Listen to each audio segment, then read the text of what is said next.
It's the year 1962, and three brilliant and proud black women are working for the National Aeronautics and Space Administration. Isn't that sweet? One of these women is Katherine Goebel, played by Taraji P. Henson, a mathematician assigned to the Space Task Group. The Space Task Group being the group tasked with sending a man into outer space. I know, it's difficult to understand. The other women are Mary Jackson, played by Janelle Monáe, a lady hell-bent on becoming an engineer, and Dorothy Vaughan, played by Octavia Spencer, the acting supervisor of the Colored Women's Computer Group, determined to become the official supervisor. The film portrays the struggles of both the individual ladies' quest to advance themselves as women of color in the 1960s in the South, as well as the struggle of the math wizards at NASA to put a man into space, and the collective struggle of all African Americans for civil rights. Pros. The one thing that really hit me when I saw this film was the sudden realization I had that the civil rights movement was happening at the same time as the Cold War and the space race. I mean, I knew they took place at the same time, but I always thought of them in separate terms because I learned about them in separate terms. There's a brief moment where Miss Goebel is talking to her children, and one of them asks if the Russians are going to blow them up. Flabbergasted, she asks why they think that. And they explain that today their teachers had them do the duck and cover drill. I'm probably a moron for this, and possibly something worse, but it never clicked with me that non-white folks would be worried about nuclear escalation, which doesn't make sense because nuclear escalation is something that everyone should want to pee their pants over. Taraji P. Henson is absolutely stellar in the role of Miss Katherine Goebel, later known as Katherine Johnson. The film is tonally a comedy drama in my observation, and Taraji does an excellent job of balancing the comedy with the drama. There's a scene in the film where her love interest, or future husband I suppose, is making an attempt to apologize for an insensitive comment he made about women earlier in the film. And she keeps replying with different uses of the word, mm-hmm. It had me chuckling pretty good, I gotta admit. But at the same time, when the moment comes to stretch those dramatic muscles, Taraji makes a good show of it. There's a scene in the film where the director of the Space Task Group gives her a hard time for always running off throughout the day, and Katherine explains that she has to travel all the way to the Western facility to use the colored women's restroom. And she's not raising her voice at all, but you can tell she is beyond pissed that she has to put up with this crap. And then she starts to pick up on a tangent about how hard she works and how no one in the room even remotely respects her despite it.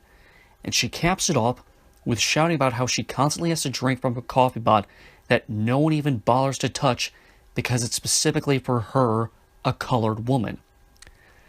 She concludes this spiel by lowering her voice back to a polite volume and more or less says that the director will more or less have to forgive her if she has to use the bathroom once or twice a day. Then she takes her purse and walks out. She may as well have dropped a microphone on while she was at it. Octavia Spencer as Dorothy Vaughan. I have a special place in my heart for Miss Spencer. Like a lot of folks, I first spotted her in The Help, and while I can't say I've seen all of her work since then, but I can definitely say that I perk up quite a bit when I hear she's in a project. I'm generally not one for religious films, but The Shack is a film I'm very excited for, thanks in part to her. But back to the film we're here to discuss. Miss Vaughan's main story is mainly butting heads with the main supervisor of the West Area Computers about wanting to become the specific supervisor to the colored women's computers, with a later story thread leading to her becoming one of the main people who got IBMs to work at NASA. The film doesn't make her the most complicated character of the bunch, but I'd say Octavia makes her more than likable and fairly compelling. Her main goal is to ultimately just make sure her girls can somehow keep their jobs when humans compute mathematical calculations are irrelevant thanks to a machine that can compute accurate calculations with no trouble at all and don't have to be fed or excused to take a leak. Janelle Monáe. I don't know her work. When Miss Monáe first really broke through, I was still in my pissy, everything on Pop Station sucks, metal for life phase. So when she became popular, I didn't really follow her work. If in 2011 you showed me a picture of this woman, I honestly couldn't tell you who the hell they were. My only experience with Miss Monáe as a singer is this.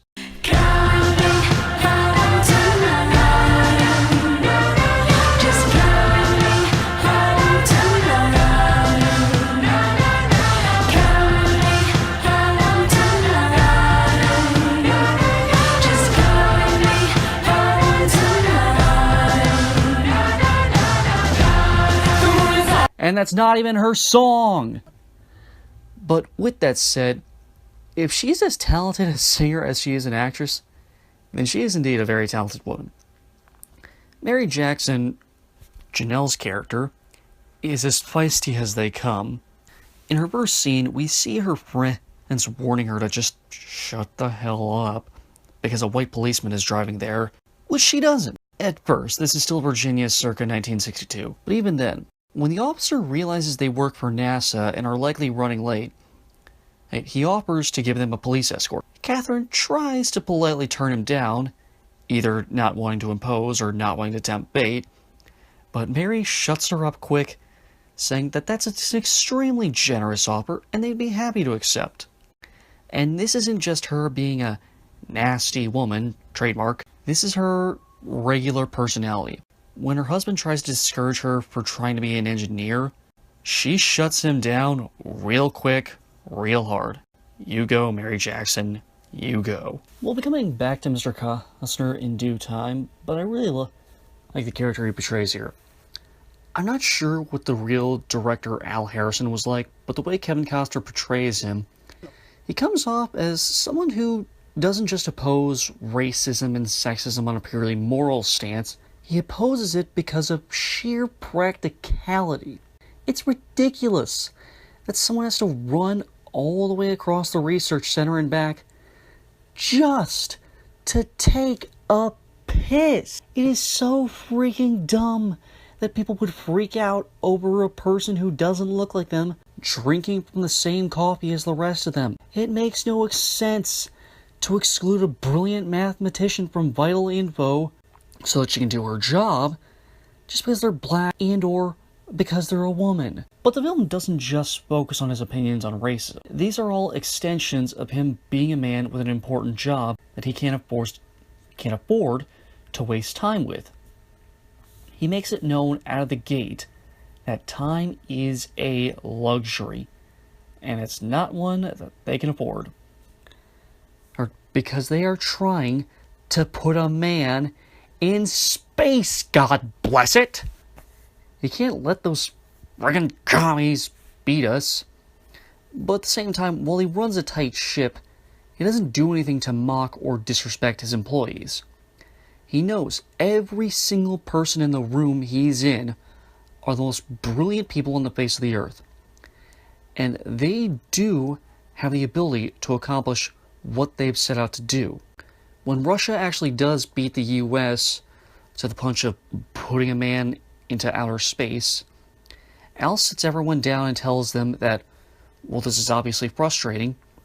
He says that the only reason they could do this is if the Russians were working faster than them. He outright says he refuses to believe that Russia beat them because people are more intelligent than them or because their technology is better than theirs.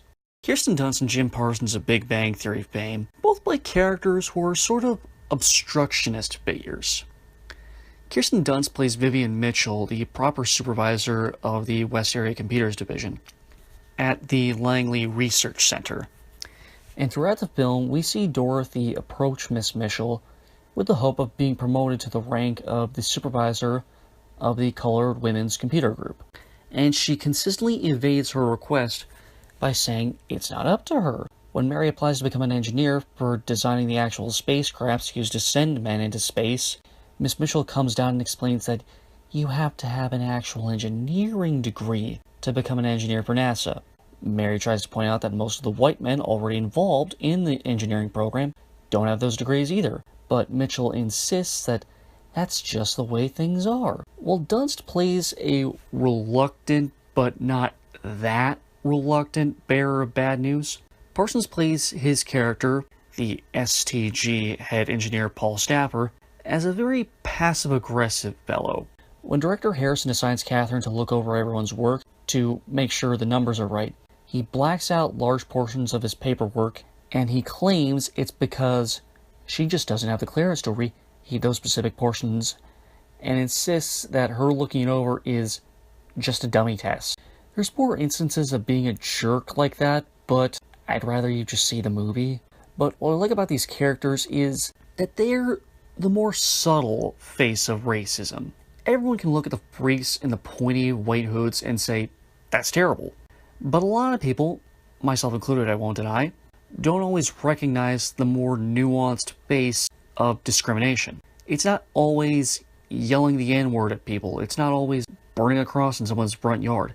In fact, it's more often than not someone saying, you can't have this job, you're not qualified. Even though A, you are qualified, and B, people who aren't like you already have this position and have the same level of qualification. It's not just violent opposition and hateful words. It's that falsely polite, just shutting of the door. Astronaut John Glenn, played here by Glenn Powell, has a smaller role in this film, but he's a fairly memorable character. Powell plays John with the kind of playful sense of humor that makes him very difficult to dislike. I don't know how supportive of women and African Americans the late Colonel Glenn was at the time, but it's commendable how respectful and kind he is to Catherine and the other black women at NASA. Not only does he insist on making sure he shakes their hands during the parade at Langley, he also, and this really happened, called for Miss Catherine by name to head over to the computer or to confirm her calculations about the landing site when the Friendship 7 re-entered Earth's atmosphere. Isn't that just awesome? The score by Hans Zimmer, Pharrell Williams, and Benjamin Wallfisch, I don't know how you say his name, is superb. It does a wonderful job of capturing that 60s R&B feel. This is the same era as when folks like Marvin Gaye and James Brown first had their start, and you really feel that kind of vibe, but with a more modern production. But it also wonderfully accentuates the mood of each scene. A tip of the hat to all you guys. Great work. Con. The only real story complaint I can think of was the romance subplot for Karen. It's fine, and there's nothing poorly done about it, but I think I would have preferred to see more of Catherine's relationship with her children. We see that her little angels mean the world to her, so I would have liked to have seen more of her as a mother.